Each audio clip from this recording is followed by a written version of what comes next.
कयां या रसूल अल्लाह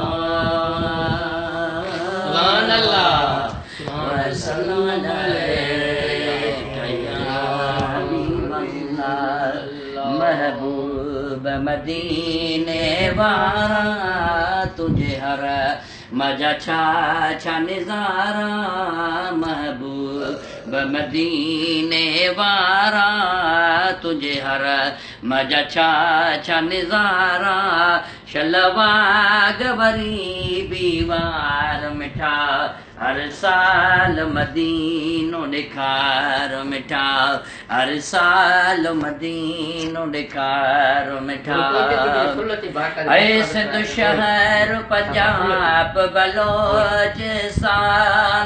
सरहद सुबह अचे पाकिस्तान कदमन में किरण प्यासारा कदमन में किरण प्यासारा तुझे हर मजा छा छा निज़ारा शलवा गवरी बीवार मिठा हर साल मदीनो ॾेखार मिठा ऐं जहिड़ो तुंहिंजे मदीने जो नाम मिठो जन पंहिंजे अखियुनि सां तोखे ॾिठो सदनई था तुंहिंजा सिक वारा सदनई था तुंहिंजा सिक वारा तुंहिंजे हर मजा छा निज़ारा शलवा गवरी बीवार मिठा हर साल मदीनो ॾेखार मिठा है ॾिसां पंहिंजा अमल त ग़रीब आहियां वरी तोड़े ॾिसां त ख़ुशि नसीब आहियां मीनार मदीने जा प्यारा मीनार मदीने जा प्यारा तुझे हर मजा छा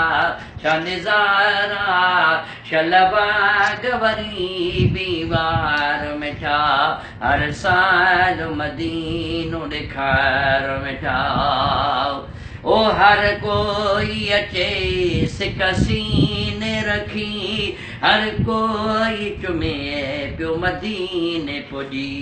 दीवार दरियूं दिल वारा दीवार दरियूं दिल वारा तुझे हर मजा छा छा निज़ारा शलवा गवरी बीवार मिठा हर साल मदीनो ॾेखार मिठा है तुझो शहर खुदा अहिड़ो ठाहियो आहे रब पाक मदीनो बणायो आहे दीदार कुलई सभु सारा तुझे हर मजा छा छा निज़ारा शलवा गवरी बीवार मिठा हर साल मदीनो ॾेखार मिठा ओ हर साल अचा इहा आस आहे कयो नज़र करम इहा बास आहे महबूब खुदा शानवारा महबूब खुदा शानवारा तुझे हर मजा छा छा निज़ारा शलवा गवरी बीवार मिठा हर साल मदीनो ॾेखार मिठा आयो ग़ुलाम अब्बास ख़ैरात वठण तुझे दर तां सखी सौगात वठण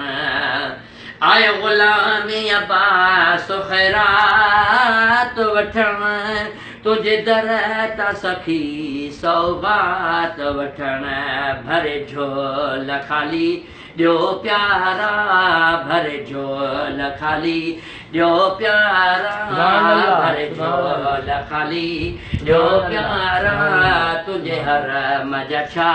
छा निज़ारा शलवा गवरी बीवार मिठा हर साल मदीनो ॾेखार मिठा गरबा जो तबी हर चामा करबा जो तबी हर चामा तुझो रोज़ यकिन सांझ सामा मुझे गोढ़न दे तनिहार मिठा मुझी बाग मदीवार मिठा।